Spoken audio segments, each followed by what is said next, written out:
आज प्रभाग क्रमांक 1चा 5 दिवसांनी मी या भागामध्ये आलो. विकास कामाच्या उद्घाटनला निवडणुकीच्या प्रचाराच्या वेळी मी या भागातून आपल्या प्रत्येक गल्ली बोळामधून फिरत असताना तेव्हा पिंटू डावरे असू द्या, या इथले गादेकर असू दे, सगळ्या उघडे साहेब असू दे, अवघडे साहेब असू दे, सगळ्यांनी घेऊन हिंडत असताना प्रचाराच्या वेळी माझ्या लक्षात आलं की माझ्या हातून या भागातनं विकास घडला नाही. जे विकासाचे आपण निधी दिलं, ज्या विकास खरंच गरज आहे, ज्या मूलभूत सुविधा इथे असायला पाहिजे, पिण्याचं पाणी, रस्ते, ड्रेनेज लाईन ह्या असायला पाहिजे, ते फार कमी प्रमाणात झालं आणि निकृष्ट प्रमाणात झाल्यामुळं, ते पूर्णपणे निकृष्ट असल्यामुळं पुन्हा एकदा करायची पाळी या भागातून आली.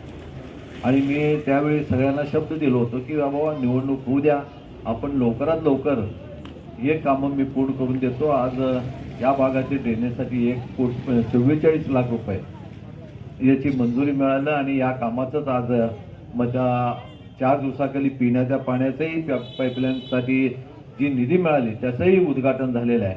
आणि आज या ड्रेनेजसाठी आणि या व्यतिरिक्त हे कामं झाल्यावर ताबडतोब त्याच्या पाठीमागं 1 कोटी रुपये रस्त्याचंही मंजूर आहे आणि तेही कामं लवकरात लवकर करायची. म्हणजे या भागातला विकास करण्यासाठी एक सातत्यानं मगाशी बोलण्याचा अर्थ हेच होता की महानगरपालिकेचा निवडणूक आहे. या निवडणुकीमध्ये या भागाचा काम करणारा उमेदवार द्या.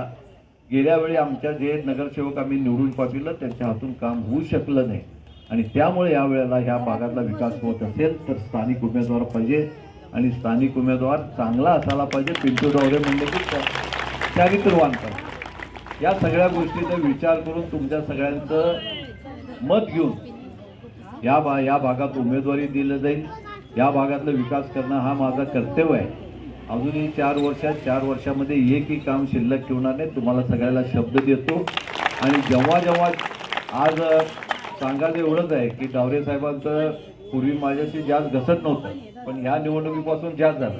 पण त्यांनाही माहीत आहे की आमचा ऑफिस हा सगळ्यासाठी खुलं असतं, कुठलं पक्षाचं याच्यावर बंधन नाही. तुम्ही तुमचं काम तुमच्या भागातील सुचवू शकता येऊन आणि कामं करून घेऊ शकता. असं म्हणणार नाही की तुम्ही काम करून घ्यायचं असेल तर माझ्या पक्षात प्रवेश करा किंवा माझ्यासाठी मागे राहावा असंही म्हणणार नाही.